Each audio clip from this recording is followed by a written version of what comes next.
capítulo 20 de Segunda de Reyes, y dice: en aquellos días, Hizkiyahu, era conocido como Ezequías, cayó enfermo de muerte, y el profeta Yeshayahu, hijo de Amoz, fue a verlo. ¿Verdad? El profeta Isaías, el del libro. Y el profeta Yeshayahu, hijo de Amoz, fue a verlo y le dijo: Yahweh dice así: ordena tu casa, porque vas a morir, ya no vivirás. Vean, por más que esto, ¿verdad?, pueda parecer, bueno, más que todo, como en la sociedad se le tiene miedo a la muerte, entonces esto se vería, mucha gente lo vería como: uy, qué bárbaro, qué concho, ¿cómo le va a llegar a decir eso? Pero en realidad esto es una bendición del Padre. El que una persona sepa cuando se va a morir es una bendición, en realidad se le revela a pocos. Y obviamente, principalmente cuando hablamos de los del Padre, no le temen a la muerte, más bien, como dice Paulus, para mí el morir es ganancia, porque se entiende que lo que viene es mucho mejor que cualquier vida, incluso buena, que se haya tenido en este mundo, en esta realidad. Porque incluso una vida buena en este mundo va a tener sus dificultades, va a tener sus tiempos de aflicción, dolores por lo que sea, traumas, traiciones, etcétera. Mientras que en el mundo que viene nada de eso va a existir. Pero eso obviamente es solo para los que verdaderamente tienen emuná o fe y saben que es un hecho que este mundo no es todo, por muchas razones, porque simplemente no tiene ningún sentido con la lógica cuando se estudia esta realidad y el por qué estamos aquí. Y si esto fuera todo, si tendría algún sentido, no lo tendría. Entonces, así un montón de otras formas se llega a la conclusión, además de obviamente teniendo la escritura. Pero repito, Hizkiyahu fue un buen rey, ¿verdad?, como David, y por ende tiene una recompensa inmensa. Aquí se le viene a mencionar, a decir esto, que va a morir, bueno, por algo que viene más adelante, que ya vamos a ver algo muy interesante, pero como dice aquí, ordena tu casa, ¿verdad? Como acomode todo, escriba el texto, ¿verdad? Porque ahorita... ¿Ah? Sí, exacto. Yahweh dice así: ordena tu casa porque vas a morir, ya no vivirás. También es interesante que lo diga de estas dos maneras. Ya voy a ver algo aquí, cómo está en hebreo. El profeta y dijo a él, así dice Yahweh: ordena tus asuntos porque mate, kimate, porque te vas a morir, kimate ata, porque morirás tú, velo tijye, y no vivirás.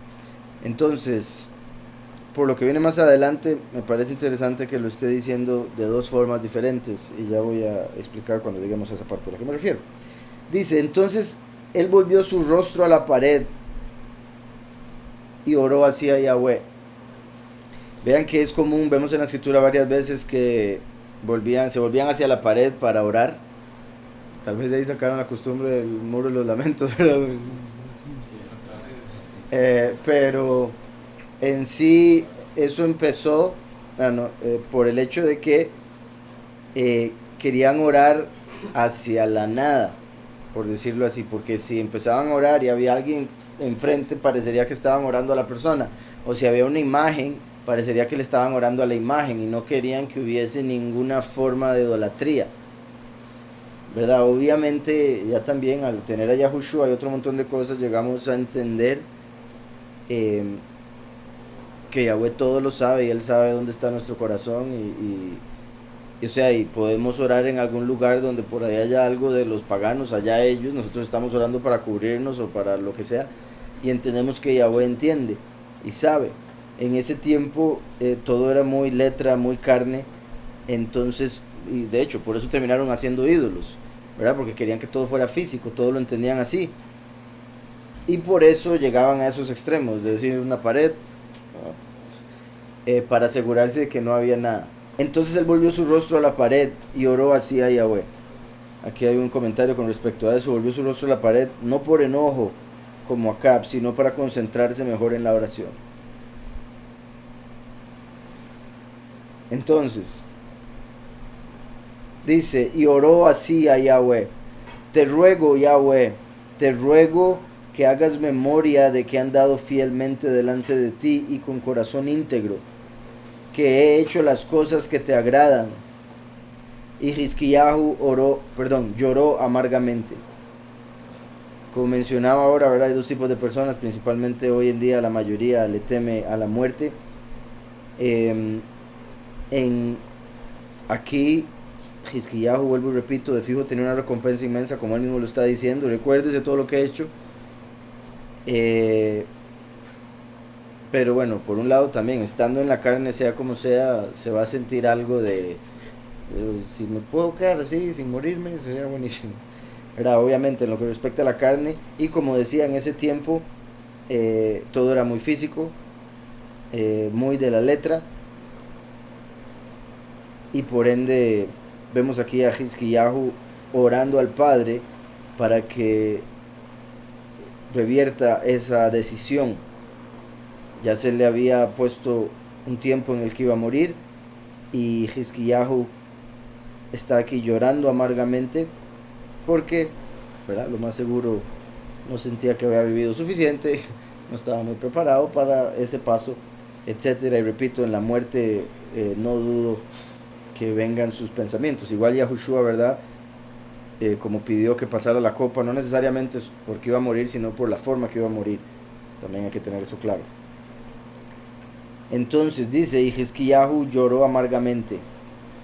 Y antes que Yeshayahu saliera, vean esto, y antes de que Yeshayahu saliera hasta la mitad del patio, le habló Yahweh a Yeshayahu. Era Yeshayahu por la choza. Y Yahweh lo llama. Le habló Yahweh a Yeshayahu y le dijo: vuelve y dile a Hizkiyahu, príncipe de mi pueblo. Príncipe de mi pueblo. En el verso 4 dice, y salió, vuelve y dile a Hizkiyahu, Nagid a mí, príncipe de mi pueblo. ¿Recuerdan esa palabra? La he mencionado aquí muchas veces. Nagid es la misma palabra que aparece en Daniel 9, cuando dice que habrían 70 semanas y que después de las 69, después de las, es que dice 7 semanas y 62 semanas, eso hace 69, ¿verdad? Dije 7 y 62. Le quitarían la vida a Mashiach Nagid, el Mesías príncipe. Pero la forma en que dice es que vendría Mashiach Nagid, Mesías príncipe, y sería cortado Mashiach. Una forma muy simple de entender eso es como si uno tuviera en un papel escrito Mashiach Nagid y después corta Mashiach. Le queda Nagid, ¿verdad? Entonces, el que sería cortado Mashiach obviamente indica que matarían al Mesías cuando viniese. Pero había dicho que venía Mashiach Nagid, como dos mantos. El de unción de sacerdote, por decirlo así, y el príncipe que se convierte en rey. Matan a Mashiach y después en el 9 más adelante, en el mismo capítulo 9 más adelante, dice que después en la última semana se manifestaría el Nagid para confirmar el pacto. Mashiach fue cortado para hacer el pacto a través de su sangre, ¿verdad? El nuevo pacto que prometió Yahweh en Jeremías. Entonces dio su sangre del nuevo pacto. El último viene en el fin de los tiempos, cuando falta la última semana de Daniel, y confirma el pacto que hizo Yahushua, el Nagid. O sea, primero y último, las dos manifestaciones, una como Mesías, otra como príncipe. ¿Se acuerdan que les he dicho que Hizkiyahu, lo que leímos en el capítulo 18, se conecta con el último porque destruyó a Nehushtan, que representa el ídolo del falso Mesías, lo que se conoce más comúnmente como el crucifijo, con una persona ahí colgada que no es Yahushua el Mesías. Eso es lo que representa Nehushtan, la serpiente que hizo Moshe en el desierto y que después Israel la estaba adorando. Entonces, eso muestra que Hizkiyahu representa el último porque ya tenía que haber venido el primero a morir colgado de un madero, que fue lo que representó esa serpiente en la asta. ¿Estamos? Entonces, el que aquí, bueno, le dicen que se va a morir, llora amargamente, lo cual se podría ver de varias maneras, conectándolo con el último en sí. Pero una de ellas, bueno, es que también me voy a adelantar a lo que sigue, entonces todavía no voy a decir eso. Ahora lo comparé con Yahushua cuando dijo, pasa de mí esta copa, ¿verdad? Como si la noticia que se le da al último hace que le pida al Padre más tiempo. Y eso se podría conectar también con que el primero vino a morir de una edad y el último de una edad más alta, o ¿verdad? De una edad mayor, puesto que el primero vendría como hijo, el último como padre, entre otras cosas. Entonces, continuó en 2 Reyes 20, en 2 Reyes 25 era. Vuelve y dile a Hizkiyahu, Nagid de mi pueblo. Entonces el término lo conecta con el Nagid de Daniel 9. Así dice Yahweh, el poderoso de David, ¿verdad? El antepasado de él, a quien Ezequiel representa en el fin también. Y eso lo digo porque en Jeremías se menciona que Yahweh levantaría a David para que pastoreara al pueblo. Dice, el poderoso de David, tu padre, he oído tu oración, he visto tus lágrimas y voy a sanarte. Vean qué poderoso, ya estaba determinado. Esto es una de las historias que muestran que Yahweh por misericordia puede moldear su perfecta voluntad y que se mantenga perfecta, pero agregando un poco de la voluntad de uno. O sea, agregando, usted quiere esto, está bien, te lo voy a dar. Tenés razón, has sido una buena persona, justo. Puesto que ya se había determinado que iba a morir, para que sea Yahweh el que se lo manda a decir con Yeshayahu, más bien es hasta un favor. El mismo profeta Isaías diciéndole, ya ahorita. Después Hizkiyahu se vuelve a la pared, empieza a orar, y Yeshayahu no había salido, y ya Yahweh le estaba respondiendo la oración de Hizkiyahu. Vean qué poder. Y el amor de Yahweh como para decir, ok, yo te tenía determinado esta edad, pero te voy a agregar unos años más. Y eso, repito, para que entendamos que debemos orar siempre enfocados y basados en la voluntad de Yahweh, pero también decirles lo que nosotros nos gustaría y esperamos y deseamos, puesto que tal vez Yahweh pueda añadirlo, o quizás ya sea parte de su voluntad, y ahí todavía mejor. Entonces, así dice Yahweh, el poderoso de David, tu padre, he oído tu oración, he visto tus lágrimas. Vean esas dos cosas, ¿verdad? Oí tu oración, y no solo eso, vi tus lágrimas. Vean lo que eso vale, y no para botar lágrimas de cocodrilo, ¿verdad? Como he dicho, no para hacerse la víctima con el Padre como si él se pudiera engañar, sino para que entiendan que todas las lágrimas que han botado de verdad en arrepentimiento y por dolor, aflicción y demás, Yahweh las toma en cuenta, no solo las palabras de la oración, sino nuestro sufrimiento y demás. He visto tus lágrimas y voy a sanarte. Dentro de 3 días subirás a la casa de Yahweh. Vean eso. De hecho, esto se confirmaría con lo que estaba diciendo, como el último. Bueno, ahora sí puedo explicar esto. ¿Se acuerdan donde le dijo, ordena tu casa porque vas a morir, ya no vivirás? Vea que se lo dice 2 veces. Como si estuviese diciendo, vas a morir. Pero Yahweh sabe que le va a pedir darle vida, entonces le va a dar más vida y ya después de eso no vivirá. ¿Sí me explico?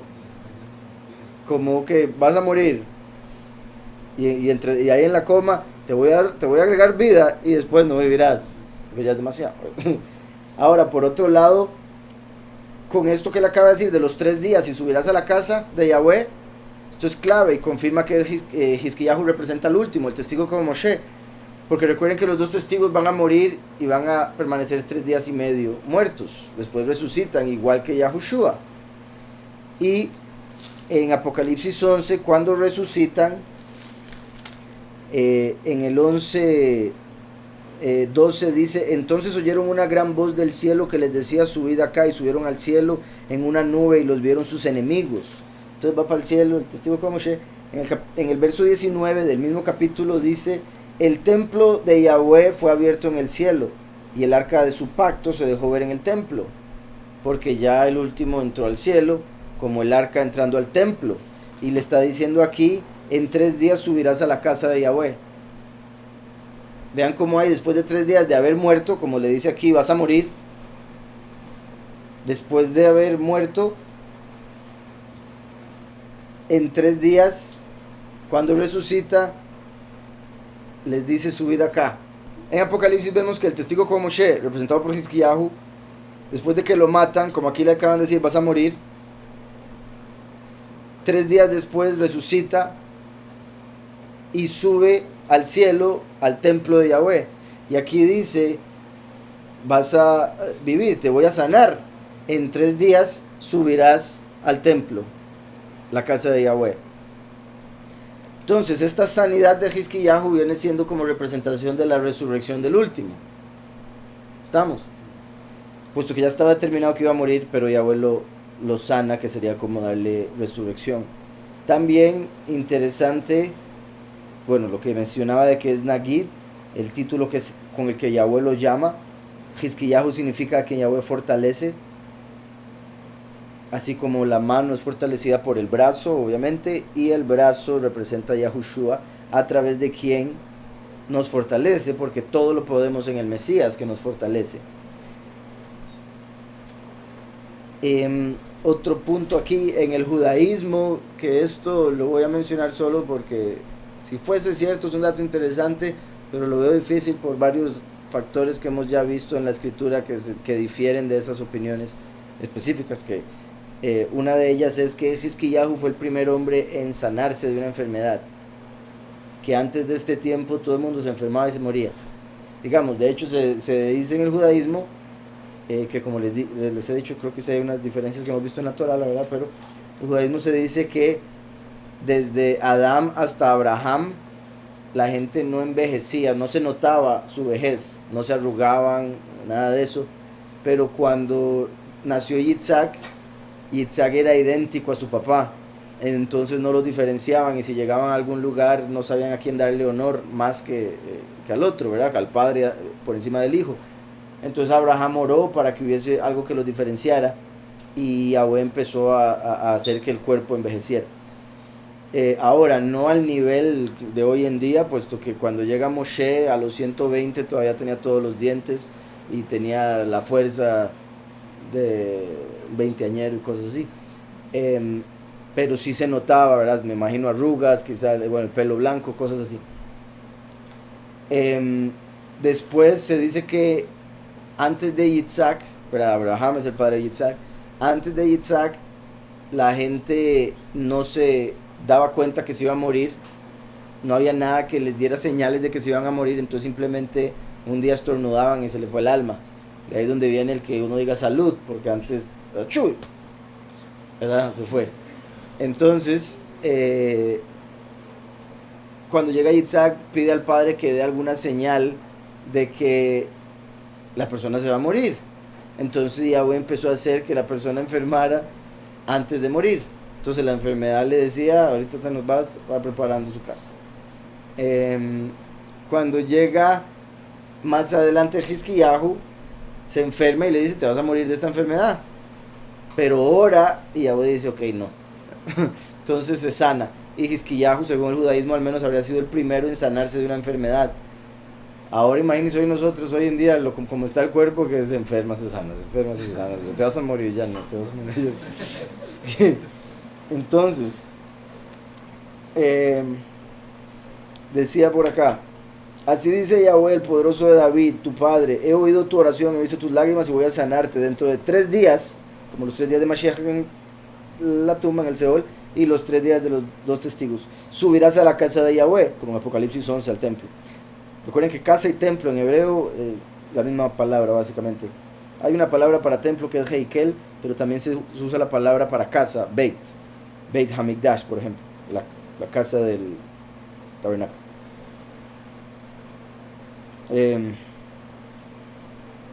Dice, subirás a la casa de Yahweh, añadiré a tus días 15 años. Añadiré a tus días 15 años, imagínense, ¿verdad? 15 años enteros le agregaron, pero también, no sé con quién hablaba esto hace unos días, qué particular también, porque imagínense para él, ok, me iba a morir digamos, la otra semana, ahora tengo 15 años, y empezar a contar para atrás, desde 14, 13, 12, 11, ¿verdad? Que lo que era, pero bueno, 15 años.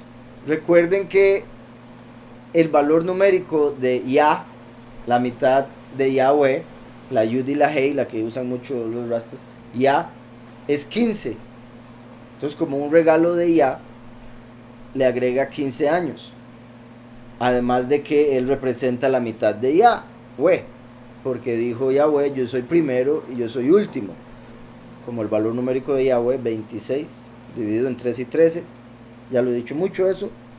Voy a continuar. Le agregó 15 años, valor numérico de Yah. Curiosamente, el 15 fue el día del primer mes en el que murió Yahushua,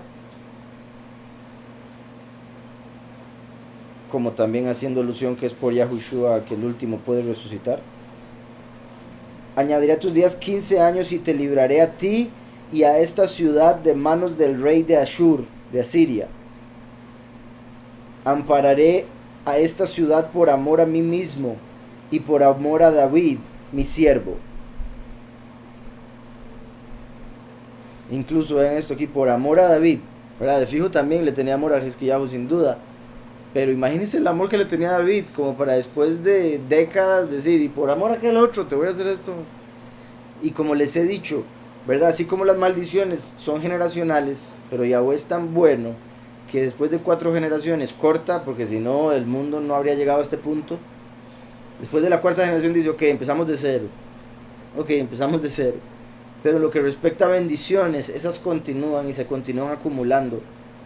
Entonces, así como lastimosamente pudimos llevar maldiciones generacionales que se cortaron en Yahushua, las bendiciones, esas se multiplican más bien. Y muchas de las cosas que nosotros recibimos buenas en la vida es por algo que hizo nuestro padre o nuestra madre, algo que hizo nuestro abuelo o abuela, bisabuelo, tatara, etc. Y por otro lado también, bendito Yahweh, que Él es eterno y está por encima del tiempo, que nosotros también a través de nuestras obras podemos hacer que Yahweh en la otra vida bendiga a nuestros antepasados. Entonces tal vez alguno ande ahí como medio para entrar y dice, ¿a usted es la mamá de aquel? Ok, bueno, pase. ¿Qué vamos a hacerle? Ok. Bendito Yahweh por eso.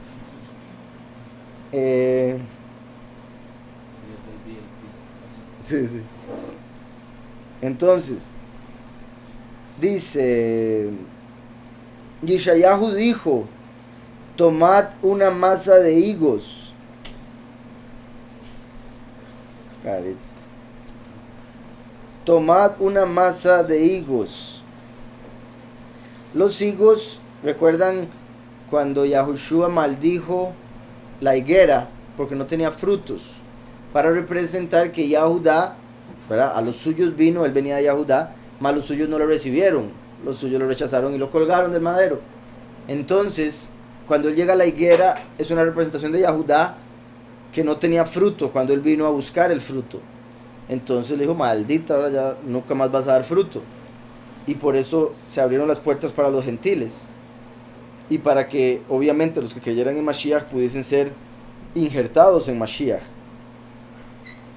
En este caso, la escritura habla del olivo en vez del higo, pero el olivo está conectado con el aceite, se conecta con el sacerdocio, la higuera con Yahudá y la viña con Israel. Entonces, una masa de higos, también, ¿se acuerdan? Bueno, cuando leímos a Adán y Eva, ahí había algunas diferencias, pero en el judaísmo se habla de que muy posiblemente el árbol de la vida y el árbol del conocimiento eran como la viña y la higuera. Hay situaciones en las que la opinión es al revés, pero el punto al que voy es que los higos se han conectado con el fruto del conocimiento. Porque cuando Adán y Eva comieron, se taparon con hojas de higuera. Entonces se interpreta como que el único árbol que les permitió tener hojas para cubrirse fue el mismo árbol que les dio su fruto para darse cuenta que estaban desnudos. Recuerden que, así como he dicho, Yahushua es el árbol de la vida, porque él nos da la vida eterna, y fue colgado de un madero, que en hebreo es árbol, como se diría, para que nosotros, a través de nuestra fe en él, podamos comer del fruto de la vida, vivir eternamente. El último, como hijo pródigo, representa el árbol del conocimiento, y es el que tiene que reconocer a su padre, y digo reconocer porque viene en confusión. Entonces tiene que llegar a darse cuenta de quién es, como el hijo pródigo, vuelvo y repito, que está en un momento comiendo, bueno, dándoles de comer a los cerdos y deseando la comida a los cerdos, y dice, pero ¿qué estoy haciendo aquí si yo soy el hijo de un hombre que tiene de todo y yo aquí deseando comer esta cochinada? Entonces vuelve a su padre y se hace la fiesta. Eso representa cuando el último se da cuenta de ser el hijo de Yahweh y se arrepiente de sus pecados, sale de la doctrina falsa y empieza a alimentarse de la verdad. Entonces, curioso que se le dice tomado una masa de higos, como si fuera una representación del conocimiento que obtuvo. Repito, siendo los higos, en una de las interpretaciones, una representación del árbol del conocimiento. Tomado una masa de higos, la tomaron, la pusieron sobre la llaga y sanó. Entonces, tenía una llaga de la cual se iba a morir. Eso es también interesante, porque recuerden que en Apocalipsis vemos, ahora obviamente no estoy diciendo, bueno, llega al final me van a entender. En Apocalipsis vemos que la primer plaga postrera va a ser que se le va a hacer una llaga muy dolorosa a todos los que tienen la marca de la bestia. Ahora obviamente no que el último llegara a ese punto, pero al haber nacido nosotros en la confusión, si no fuera porque Yahweh nos llama y nos saca de esa confusión y nos revela cómo es la cosa, es como si estuviésemos propensos a llegar a obtener esa marca y terminar con la llaga. O por ponerlo de otra manera, estábamos adorando al que no era. Y adorar al que no es lleva a aceptarle después como si fuera el que es, cuando se manifieste el falso Mesías. Entonces, tiene una llaga y con una masa de higos, como si fuera un montón de conocimiento machucado, ¿verdad? O sea, entendido. Recuerdan que les he dicho que la sabiduría se tiene que separar para poder entenderse, y por eso el entendimiento tiene que ver con separación, y es como cuando uno hace una masa que tiene que separarlo todo y volverlo a unir para tener otra contextura en sí. Entonces, como dando a entender que es el conocimiento que nos dio el Padre el que sana la llaga que provocó la confusión, el error en el que nacimos. Toma una masa de higos, la tomaron, la pusieron sobre la llaga y sanó. La tomaron, la pusieron sobre la llaga y sanó. Y Hizquiyahu había dicho a Ishayahu, ¿qué señal tendré de que Yahweh me sanará y que dentro de 3 días subiré a la casa de Yahweh? ¿Pero usted no me conoce o qué?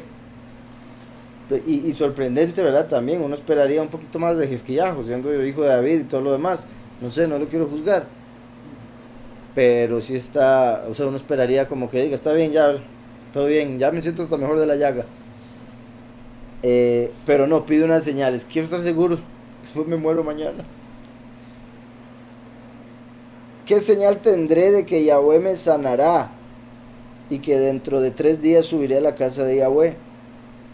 Respondió Yishayahu, esta señal tendrás de Yahweh, de que Yahweh hará lo que ha dicho. ¿Verdad? Yo creo que con eso era como dándole, esta será la señal de que Yahweh hará lo que ha dicho, como si Yahweh ha dicho algo lo va a hacer y punto. Pero ya que necesito una señal, aquí va. Y vean qué super señal. Vean que así como se le iba a acabar el tiempo a él de vida y se le agrega tiempo de vida, Hizkiyahu, que representa al último, y el último es el sol de justicia, él pide una señal y Yahweh le dice, ok, te voy a dar una señal con el sol, lo que se usa para marcar el tiempo, porque te voy a agregar tiempo. También esta, aunque Yahweh claramente pudo haber hecho esta señal y después dejar todo funcionando como estaba antes, en lo que me refiero a los astros, para llevar el tiempo, es posible que esta señal que hizo aquí fue parte del ajuste que Yahweh estaba haciendo en el reloj de la creación para acortar los tiempos un poquito. Esto podría haber sido lo que le agregó el cuarto de día que tiene el año solar. El año solar es de 365.24 y unos cuantos más. O sea, podría redondear a 25. Creo que de hecho se redondea a 24. Entonces, 365.24. Por eso es que cada 4 años en el gregoriano le agregan un día, el bisiesto. Porque 24, 24, 24, 24, ¿verdad? Hace 96, entonces casi un día entero, entonces ahí lo van agregando, excepto ahí cuando llega el siglo, si no es, se dividen, ahí no se toma, entre 4, si no es divisible, básicamente. Entonces, es posible que ese punto 24 extra haya sido hecho por este cambio, y digo es posible, porque Yahweh aquí pudo haber aprovechado que le pidieron una señal para acortar los tiempos del fin de los tiempos, porque está escrito que si no fuera porque Yahweh acorta el tiempo, ni siquiera los escogidos se salvarían. Entonces lo que va a suceder va a ser tan exageradamente sorprendente para los que son del mundo, que los va a convencer de ponerse la marca, de seguir al falso Mesías y de otro montón de cosas. Entonces, si no fuera porque Yahweh acorta el tiempo, incluso los escogidos ahí irían. Entonces, dice, esta señal tendrás de Yahweh, de que Yahweh hará lo que ha dicho. ¿Quieres que la sombra avance 10 grados o que retroceda 10 grados? Imagínese, ¿verdad? Le está diciendo, ¿quiere que el sol se adelante 10 grados o que se devuelva 10 grados? Hacer que el sol se mueva, que repito es el reloj, lo que funciona principalmente para marcar el tiempo en esta realidad, y se le estaba regalando 15 años a él. Dice, ¿quieres que la sombra avance 10 grados o retroceda 10 grados? Hizkiyahu respondió, esto también me da risa, fácil cosa es que la sombra decline 10 grados. ¿Verdad? Entonces él dice, fácil es que se mueva porque esa es la dirección en la que va. Ahora digo yo que me sorprende porque Yeshayahu se está refiriendo a se va a mover en cuestión de segundos, usted lo va a poder notar, pero está bien, Hizkiyahu. Dice, fácil cosa es que la sombra decline 10 grados, pero no que la sombra retroceda 10 grados. ¿Verdad? Que sería devolver el tiempo, básicamente. Ahora, no es como que cuando Yeshayahu hizo eso, empezaron a ver a todo el mundo yendo para atrás. Entonces, dice, entonces el profeta Yeshayahu clamó a Yahweh e hizo retroceder la sombra los 10 grados que había avanzado en el reloj de Acaz. El reloj de Acaz era un reloj de gradas, entonces los grados que el sol se iba moviendo se iban viendo en las gradas, a cómo iba pasando el día, entonces se empezó a devolver un poco, 10 grados. El reloj de Acaz, otra posible traducción, en los escalones o gradas. En este último caso, se trataría simplemente de la escalera por la que se subía a la terraza construida por acá. En sí se dice que era un reloj basado en gradas. Ahora, mi punto de que eso pudo haber cambiado o Yahweh lo pudo haber usado como un ajuste es porque no vemos que la escritura diga y después se devolvió a donde estaba. Entonces eso tuvo que provocar un cambio. Es como si uno agarrara una aguja y la devuelve y así la deja. Pues empieza a llegar a todo lado temprano, no sabe por qué. Qué raro. Toque para despertarse cuando es eso. Pero uno ya sabe que tiene 10 minutos. No, hombre, son 10 minutos más. Ok. Entonces muy interesante. Hizkiyahu representa al sol de justicia. Yahweh hace que el sol se devuelva a 10 grados para probarle a Hizkiyahu que le añadiría 15 años. Sería 15 grados una hora. Entonces lo devolvió a 10 grados. 40 minutos. Entonces se habría devuelto 40 minutos el sol, que es un buen espacio para poder notarlo. Y sí, 40, qué particular, ¿verdad? Como el valor de la Mem, de Mashiach, los 40 años en el desierto, los 40 jubileos del principio, bueno, desde que Yahushua vino hasta el fin de los tiempos. Dice, en aquel tiempo, Merodach Baladán, hijo de Baladán, rey de Babel, envió mensajeros con cartas y presentes a Hizkiyahu, porque había oído que Hizkiyahu había caído enfermo. Hizkiyahu los atendió y les mostró toda la casa de sus tesoros, la plata y el oro, las especias y ungüentos preciosos, su depósito de armas y todo lo que había en sus tesoros. Entonces, porque Hizkiyahu era hijo de David, bueno, es que era rey, entonces tal vez eso tiene que ver con, ¿verdad?, la forma de ser, de querer enseñar todo. Pero uno esperaría, ya sea la humildad, pero como son reyes y está hablando con otro rey, imagino que eso no contaba ahí mucho, ¿verdad? Como somos de lo mismo, vea lo que tengo. Por otro lado, esperaría que Hizkiyahu no estuviera jactándose, simplemente tratando de ser el mejor anfitrión, exacto. Eso es lo que me imagino, ¿verdad? Como diciendo, ay, voy a pagarle un tour, vea para acá, qué bonito, cómo me ha bendecido Yahweh. Vea mi tesoro, vea todos los billetes que tengo. ¿Verdad? Enseñándole todo aparato posible, vea lo que tengo, vea qué bonito, vea, usted no tiene esto, ¿verdad? ¿Verdad? Entonces se fue y le enseñó absolutamente todo al de Babel, ¿verdad? Que obviamente representan confusión. Quizá, ¿verdad? Eso tenía que ver con la inocencia de la paloma, pero falta de astucia de la serpiente. Porque debió ser un poco más cauteloso y solo enseñar suficiente, como lo necesario, ¿verdad? Uno no debería comportarse así, por más que tenga lo que sea. Y no solo, o sea, es que es sabio, estratégico y otro montón de cosas. Uno nunca sabe con quién está hablando en muchos aspectos, muchas veces, tristemente. Y hay veces que incluso, ¿verdad?, personas que pueden decir ser amigos o amistades, lo que van a hacer es envidiar y codiciar. Y solo esa envidia o codicia puede levantar un odio, una enemistad, o mandar, ¿verdad?, lo que dirían vibras muy negativas, con sus pensamientos, sus deseos, como para llegar a que se pierda o se destruya eso que tanto están codiciando. Entonces, aquí tenemos un ejemplo, como les digo, dice, Hizkiyahu los atendió y les mostró toda la casa de sus tesoros, la plata y el oro, las especias y ungüentos preciosos, su depósito de armas y todo lo que había en sus tesoros.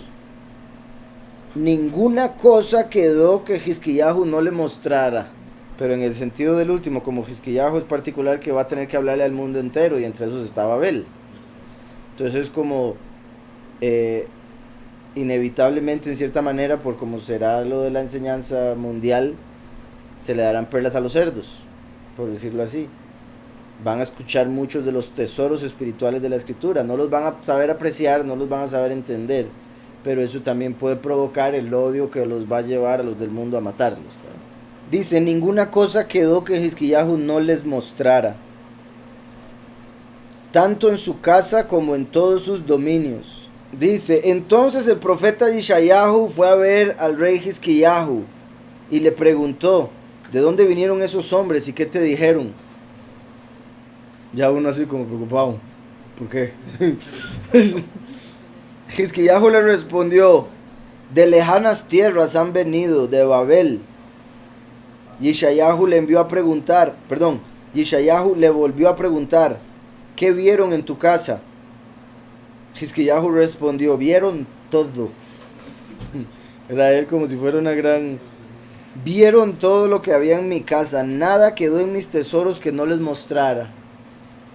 ¿Verdad? Mira qué buen anfitrión soy, eso es lo que le está diciendo. Entonces Yeshayahu dijo a Hizkiyahu, oye esta palabra de Yahweh, vienen días en que todo lo que está en tu casa y todo lo que tus padres han atesorado hasta hoy será llevado a Babel, sin quedar nada, dice Yahweh. Bueno, oye, ¿en qué momento? Como decía ahora, y bueno, todavía falta de leer, Yahweh aquí estaba anunciando el exilio babilónico, que ya él había determinado por pecados de los antepasados incluso. Pero qué curioso que llega Hizkiyahu aquí como a hacer, en cierta manera, sin darse cuenta, un acto profético. Porque si no les hubiera enseñado eso, no se le hubiera podido decir esto. Pero necesitaban eso como para poder hacer un reflejo profético y decir, ah, ok, todo eso va a ser transportado. ¿Por qué? Porque usted lo abrió, usted permitió, siendo usted el rey. ¿Está claro? Y lo curioso, o sea, es que sí, de verdad parece muy extraño que él haya hecho eso con Babel tan así y que parece no darse cuenta, parece no entenderlo ni siquiera después de esto, porque vean lo que dice. O sea, mi punto es como si Yahweh de alguna manera lo hubiera puesto en su corazón y él simplemente tenía el impulso y el deseo de hacerlo. Vienen días en que todo lo que está en tu casa y todo lo que tus padres han atesorado hasta hoy será llevado a Babel, sin quedar nada, dice Yahweh. También interesante que si Hizkiyahu representa al último, se conecta con Zorobabel. Zorobabel es un hombre que nació de Yahudá, o sea, de la tribu de Yahudá, pero nació en Babel. Por eso se llamó así. Zoro, sembrado, Babel. Babel. Confusión, sembrado en confusión, sembrado en Babel. Entonces, es como si le estuvieran diciendo, usted y todo lo suyo va a ser llevado a las naciones. Y ahí es donde nosotros nacimos, entre las naciones, de donde Yahweh nos va a devolver, ¿verdad? A recoger.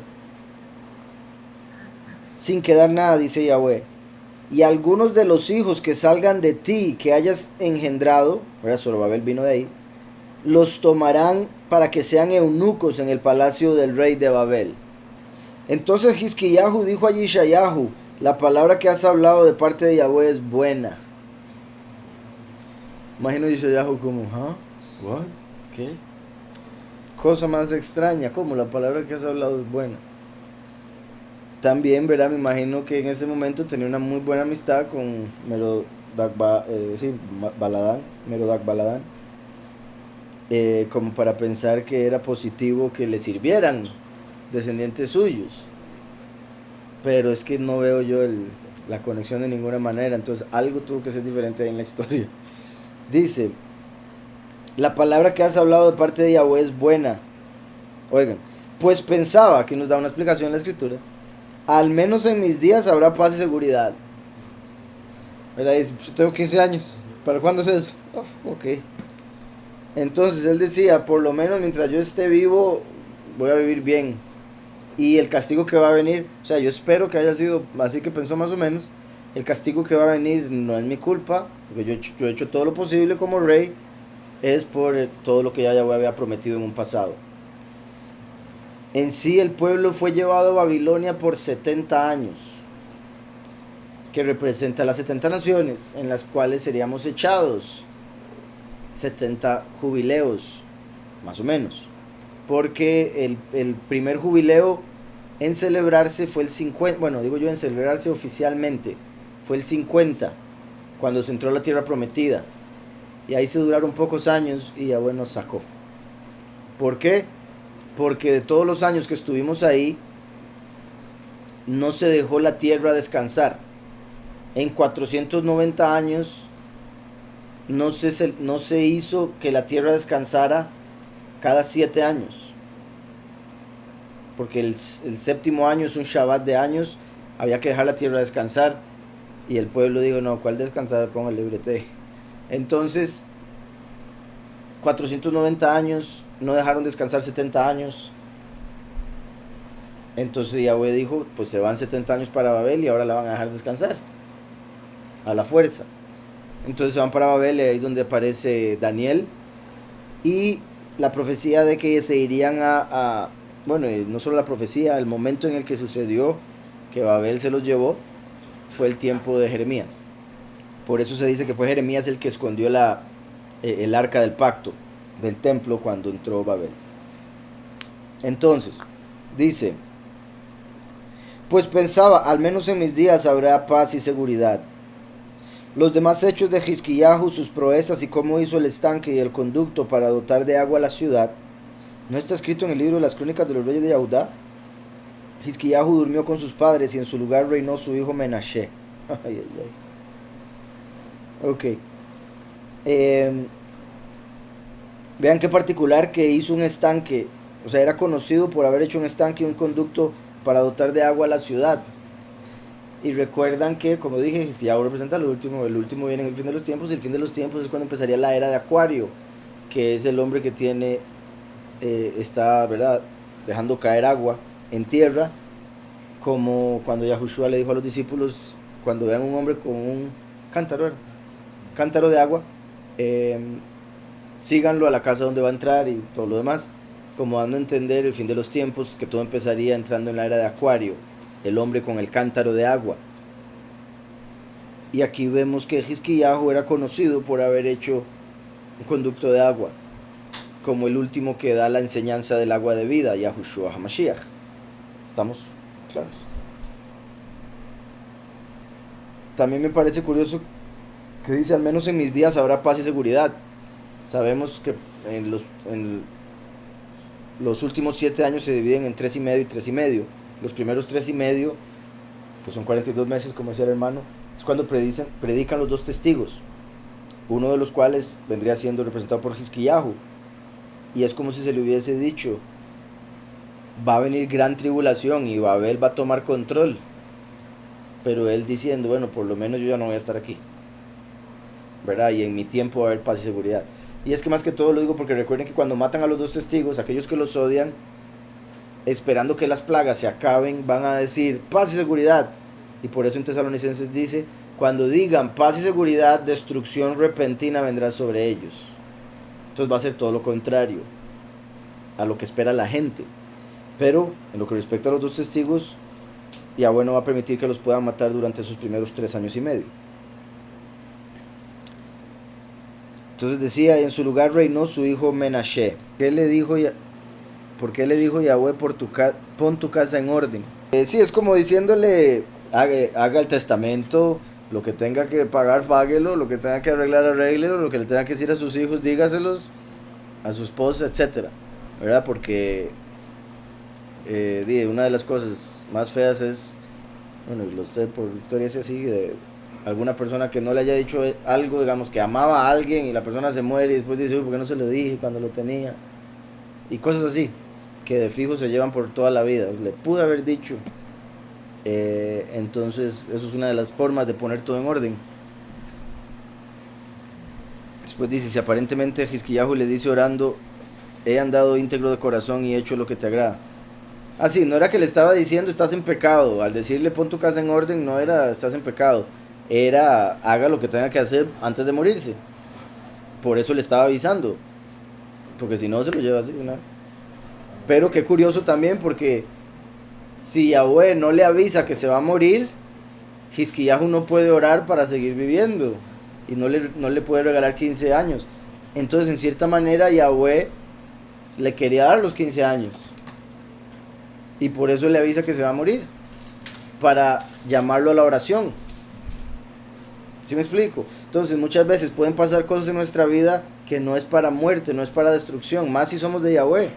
Es para que nos despertemos de lo que sea que nos tiene medio dormidos o desviados. O simplemente porque quiere que le busquemos, ¿verdad? Y lo digo porque no estoy diciendo que Hizquiyahu estuviese desviado o dormido.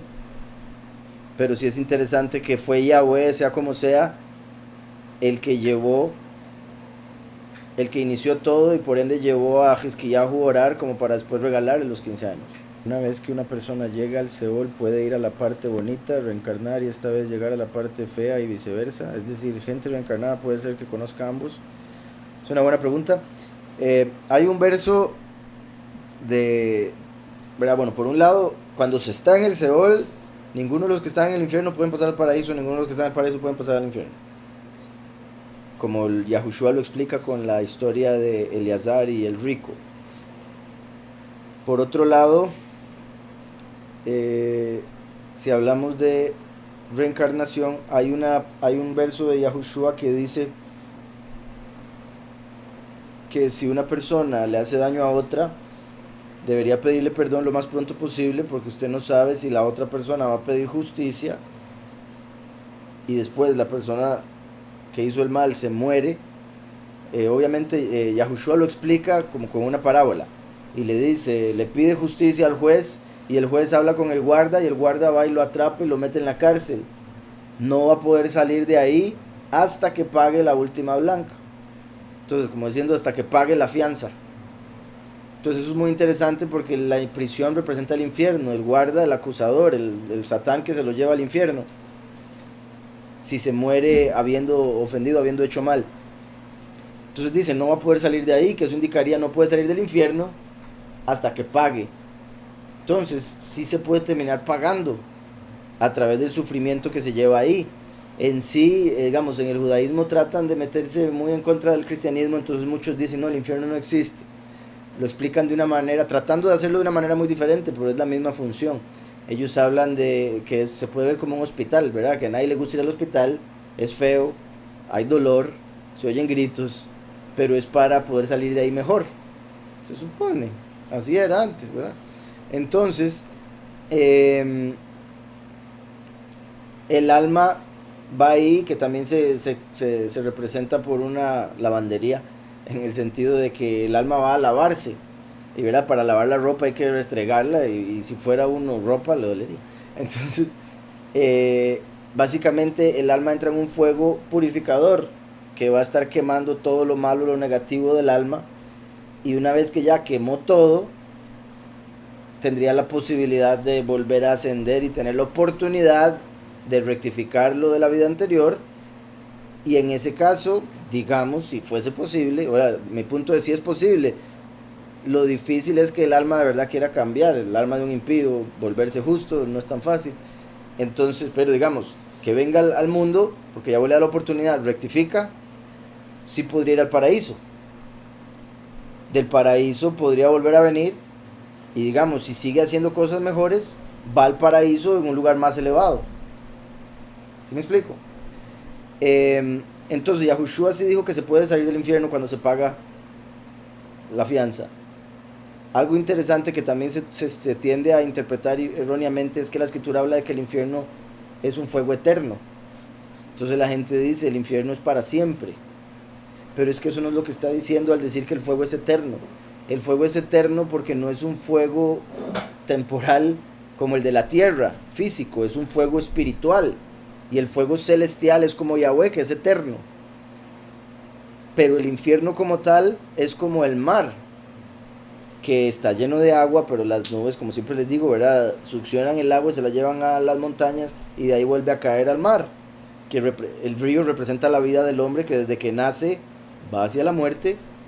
Una vez que muere es cuando se llega al mar, pero después ya le puede dar la oportunidad de volver a la vida. Y eso lo vemos en la escritura un montón de veces. Entonces, una persona que va al infierno, vuelve al mundo, va al infierno, vuelve al mundo, va al infierno, vuelve al mundo. Ya para la cuarta vez de haber estado en el mundo, si siempre hizo lo malo, ya no se le vuelve a dejar volver, se queda en el infierno. Pero si después de haber caído en el mal se arrepiente, empieza a hacer lo bueno, va al paraíso, como les digo, asciende, asciende, asciende, y en ese caso podría hacerlo cientos de veces, bueno, depende del tiempo, ¿verdad?, que tenga, pero podría venir un montón de veces. Igual lo que les decía ahora con las maldiciones generacionales y las bendiciones, que tienen un límite de 4 las maldiciones, pero las bendiciones no tienen límite. También otra cosa es que el alma tiene 5 niveles, y como he mencionado también, se puede ver el alma, el nefesh, como la llama de fuego el cuerpo como una candela. Uno puede encender con la misma llama otra candela, así como con la misma alma encender otro cuerpo. Y esa candela, esa llama podría permanecer encendida, por decirlo así, en el Seol, mientras con esa misma llama se encendió un cuerpo aquí. Todas serían de la misma chispa, estarían conectados. Mi punto es que no necesariamente tiene que volver todos los niveles del alma y toda el alma entera de la persona cada vez que viene al mundo. Es como la parte que tiene que rectificar, lo que se tiene que arreglar. Lo que ya se arregló sigue bien, ya está establecido y simplemente se va añadiendo la bendición, por decirlo así. Y después por eso se nos va a dar un edificio donde va a estar todo reunido. ¿Cómo se dice entonces como si siempre hubiésemos sido Yisraelim? ¿No sería solo a partir de Mashiach? No, porque una cosa, bueno, digamos, cuando yo hablo y digo nos sacó y todo, se puede ver de varias formas. Por un lado, porque somos hijos de Abraham, porque él es el padre de la fe. Pero por otro lado, porque como ya he dicho, el pueblo latino, muchas cosas de la historia indican que es verdaderamente el pueblo israelí, o gran parte de. Entonces, según lo que he leído y considero por muchas razones, nosotros somos israelíes de carne, y obviamente con eso, si no aceptamos a Yahushua, de nada nos sirve. Pero aceptando a Yahushua, pues por supuesto nos hacemos no solo de carne, sino también de espíritu. Y sea como sea, para mí es un honor haber sido también de carne, ¿verdad? Israel de la carne, no solo del espíritu, por lo que eso significa, y por ende considero que nuestros antepasados estuvieron en Egipto y salieron de ahí. Y no solo nuestros antepasados, quizá más de uno con eso que habla de la reencarnación estuvo ahí también, ¿verdad?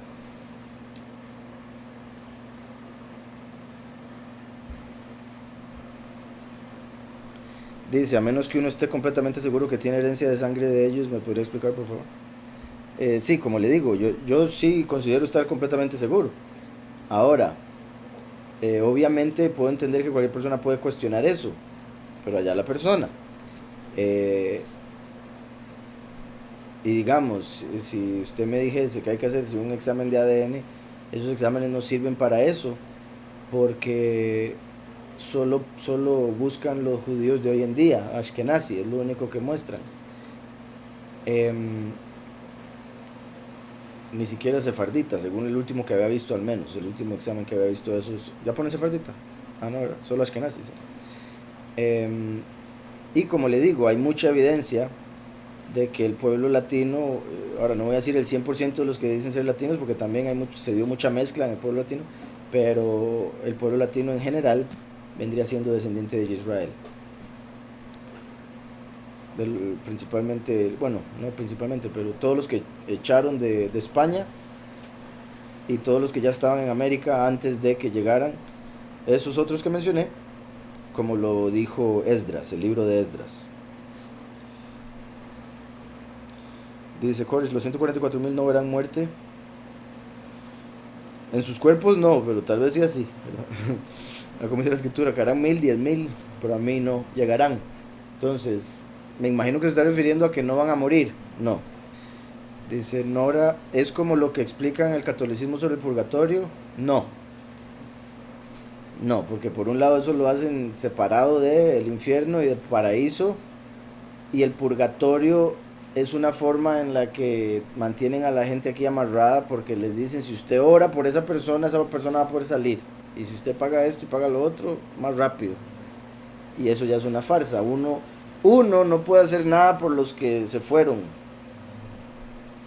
Ya ellos lo que hicieron es lo que les da las consecuencias a donde hayan ido. Incluso ellos no pueden hacer nada mientras se fueron, ya les agarró tarde, más que esperar donde sea que estén.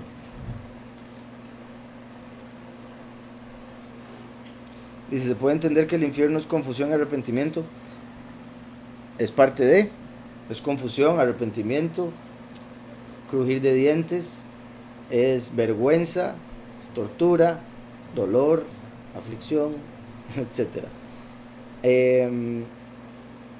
Otra cosa que iba a decir, ahora estaba diciendo lo del infierno como el mar, que está encendido con fuego eterno, pero no es que van a estar una eternidad ahí. porque recuerden que el infierno mismo va a ser echado en el lago de fuego. Ahora, el lago de fuego ya hace alusión a algo cerrado, entonces eso ya indicaría que ese es el castigo eterno, ahí sí van a estar eternamente. Dice Mateo 5:25, si alguien te acusa de haberle hecho algo malo, arregla el problema con esa persona antes de que te entregue al juez. Si no, el juez le ordenará a la policía que te lleve a la cárcel. Te aseguro que no saldrás de allí sin que antes pagues hasta la última moneda que debas. Esto sería referente a saldar una deuda en el Sheol. Sí, porque ahí está haciendo alusión a, o sea, como dije, es una parábola de, obviamente usted lo puede interpretar también en lo más literal, de arréglese para que no lo metan en la cárcel.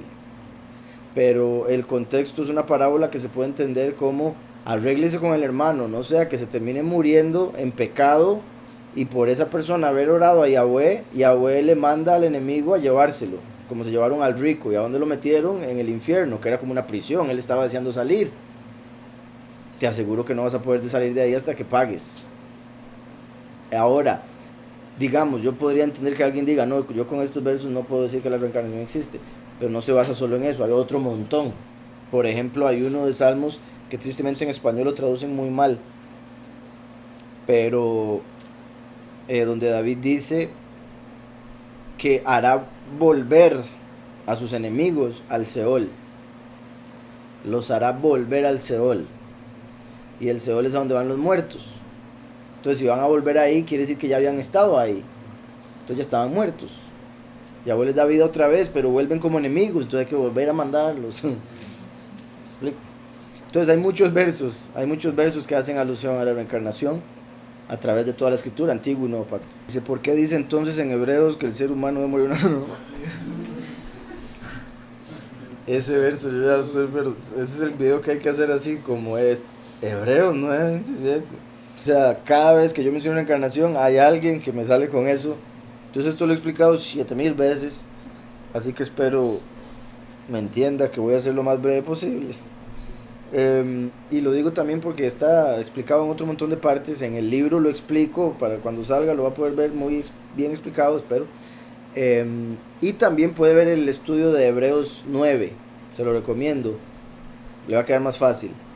En resumen, ¿por qué dice Hebreos que el ser humano debe morir solo una vez? De ser así, sería una contradicción. De ser esa la interpretación que usted tiene ahí, que es la mayoría de los cristianos la interpretación que hacen de ese verso, sería una contradicción, porque vemos que Lázaro se murió y Yahushua lo resucitó, pero Lázaro resucitó no con la resurrección de Yahushua para vida eterna. Yahushua ni siquiera había recibido esa resurrección y él es las primicias, o sea, él es el primero en resucitar para vida eterna.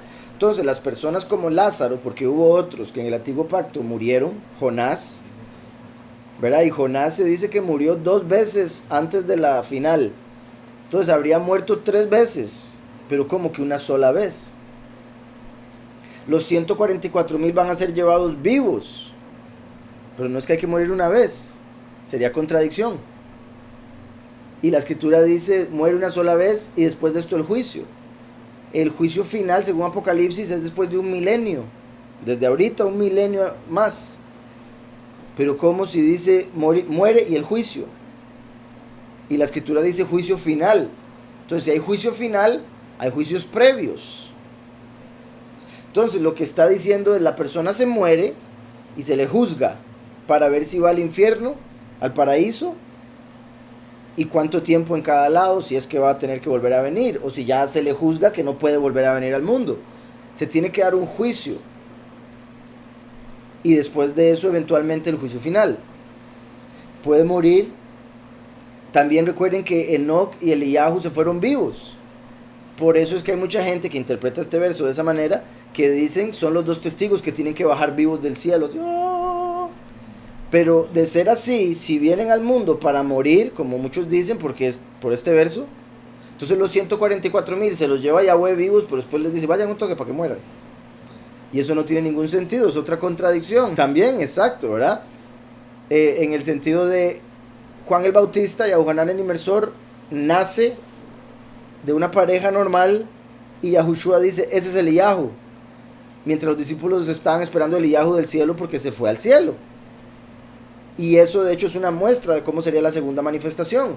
Porque si la segunda manifestación, la segunda venida de Eliyahu fue teniendo que volver a nacer a pesar de haberse ido vivo, Yahushua se va vivo y en la segunda manifestación tiene que volver a nacer. ¿Está claro? Entonces hay muchos factores por los que eso sería una contradicción de ser interpretado como lo interpreta la mayoría de la gente. Hay gente que murió más que una vez. Hay varios juicios, no hay solo uno. Y también, como ya dije ahora, hay varios niveles del alma. No tiene que venir el alma entera, puede venir una chispa. El nefesh de este, neshama de aquel. Muchas formas en las que se podría explicar, que se vuelve hasta un poco complicado. Y por ende, como dije ahora, una llama puede encender otra candela. Pero con solo estar esa llama en otra candela, claramente no es la misma candela original. Entonces ya tiene otro nombre, es una combinación diferente, porque es otra carne, es otro cuerpo, con tal alma y espíritu, y por ende eso lo hace una persona diferente al que estuvo antes. Aquel se llamaba Noah, este se llama Moshe, es otra persona. Entonces fue establecido que toda persona, todo hombre, singular, individuo, muera una vez. Incluso si vuelve a venir parte de esa alma o el alma de esa persona, está entrando en otro cuerpo, se convierte en otra persona, porque ahora es hijo de otra mujer y de otro hombre, otra genética, otra crianza, etcétera y etcétera, ¿verdad? Porque recuerden que la escritura dice, cuando comas del fruto con muerte moriréis, en lo literal del hebreo, y que en hebreo vida es Haim, que es plural, o sea que en realidad hay dos vidas. Por eso es que en el juicio final va a ser la segunda muerte. Entonces, si hay dos muertes según Apocalipsis, ¿cómo va a decir que el hombre solo muere una vez? Sería otra contradicción. Esa muerte única o esa sola vez que muere el hombre se está refiriendo a la muerte en esta carne, en esta realidad. Y por ende, con solo estar en otra carne, ya no es la misma persona, es otra muerte. Otro juicio, exacto, porque fueron otras las obras de esa vida. Dice que el lago de fuego es eterno, dice la escritura, pero ¿cómo será? ¿Será otra realidad, un lugar cerrado como la tierra, un lugar de arrendamiento? No, ya bueno, no alquila, o representa que dejarán de existir. No, hay mucha gente que lo interpreta como que dejarán de existir por unos versos de la escritura. Y en cierta manera, bueno, es que no sé cómo ponerlo. Porque, digamos, cuando yo vivía en depresión, yo muchas veces le pedí al Padre, tontamente, yo entiendo, pero que me quitara la vida y que yo no me la iba a quitar porque yo sabía cómo funcionaba el hecho de que si me la quitaba me iba para el infierno. Entonces yo decía, por favor, quítemela usted y no es necesario que me lleve al cielo. Si quiere nada más me hace ¡puf! Desaparece de la existencia, como si nunca hubiera existido. No me molestaría nada más no estar. Entonces eso para mí venía siendo una recompensa, venía siendo algo positivo. Por ende no me parece justo para el que ha hecho tanto mal recibir eso. ¿Sí me explico? Por otro lado, Yahweh hizo las almas, y las almas por su composición ya vienen siendo eternas, por su fuente. Es uno el que tiene que decidir si vive en su presencia o alejado de su presencia. Para eso se nos dio el libre albedrío en esta realidad. El problema es que la gente no entiende, de verdad que no entiende, no captan que cualquier cosa que experimenten como buena, incluso lo placentero que puedan, y espero no se malinterprete eso, pero incluso lo placentero que puedan sentir cuando hacen algo que no deben, nada de eso va a existir en la realidad alejados de Yahweh, porque todo lo bueno viene de Yahweh. Todo lo bueno, el sentirse, estar seco, el no tener calor ni frío, obviamente el estar alegre, el poder comer y sentir lo rico que es la comida, o no sentir hambre, no sentir sed, montones de cosas que uno da por sentado, montones de cosas. O sea, es que todo lo que uno puede decir, ah, qué bien, qué rico, qué bueno, eso fue Yahweh. Y la gente dice, ay, no, yo quiero todo esto, pero sin él. No quiero tener que responder, no quiero que me juzguen, bla, bla, bla, bla, bla. Y no se dan cuenta que lo que están haciendo ahí es pidiendo estar en una realidad eterna sin poder experimentar cosa buena. Entonces, una realidad donde no existe nada bueno, todo es todo lo contrario. Por eso decía ahora, confusión, vergüenza. Y como siempre, bueno, casi siempre que hablo de la confusión, les digo, yo he estado en un par de veces en mi vida donde yo he llegado a ver la confusión desde otro punto de vista, donde yo he dicho, uy, yo nunca en la vida he estado confundido, ahora sí. No sé cómo explicarles, o sea, pero en situaciones ya más que todo como espirituales, donde el enemigo ha llegado a atacar de unas maneras sorprendentes, y he llegado a pensar, uy, qué loco, porque uno pensaría que estar confundido es, o sea, no sé, es que no sé ni cómo ponerlo, tonteras de la vida, tonteras de la escuela, del colegio, pero llegar a decir, ¿quién soy? ¿Dónde estoy? ¿Qué es esto? ¿Qué día soy? Y puede ir a mucho, mucho, mucho más, verse en el espejo y decir, ¿quién es ese? Entonces, imagínese una realidad entera así, al mismo tiempo sintiendo vergüenza, sintiendo dolor. Algo que mencionaba un día un pastor que estaba escuchando, que me pareció interesante ese punto de vista y me parece que sí tiene sentido también, que en la escritura muchas veces se habla de cuando alguien estaba enojado, que cruje los dientes, y la escritura habla del infierno como el crujir de dientes, el lloro y el crujir de dientes. Entonces, como haciendo alusión a dos tipos de almas, unos que van a estar llore y llore y otros que van a estar enojados, como diciendo, ¿cómo yo estoy aquí? ¿Por qué me mandaron aquí? Si yo soy esto, si yo soy lo otro, y odiando al Todopoderoso. Y es parte, puede ser, aunque también, ¿verdad? Yo me imagino del dolor también se pueden llegar a crujir los dientes, ¿verdad? ¡Ah, qué dolor! Entonces, ambas creo que son posibles. Entonces, el lago de fuego, al ser un lago en vez de un mar, sí va a ser un lugar cerrado. Es posible que sea fuera del domo, por lo que hemos visto en Hanok, por ejemplo.